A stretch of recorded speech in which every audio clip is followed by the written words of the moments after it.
The buck stops here when it comes to military retirement pay, because it's all about rank and time in service. An lieutenant colonel, or a lieutenant colonel for those not up on their military lingo, usually retires with over 20 years of service under their belt. Now, retirement pay in the military isn't calculated like the salary at your standard 9 to 5. It's based on a point system more complex than your in-laws' family tree. Here's how it breaks down. For every year an officer serves, they get a certain number of points.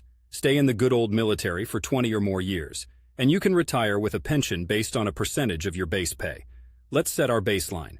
An active duty lieutenant colonel with over 20 years of service may be pulling in a basic pay that's around the high 5 figures per annum, or more if they've really been in it for the long haul.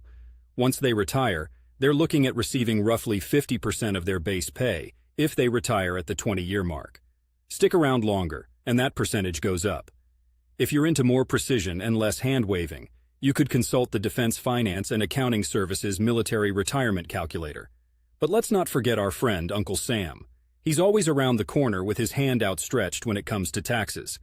Lastly, retirement pay increases with cost of living adjustments over time, so that helps keep up with the ever-munching inflation monster.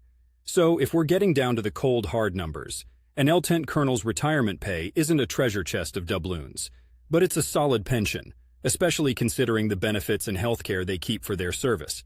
And if you're an lieutenant colonel, or know someone who is, kudos to you and your service.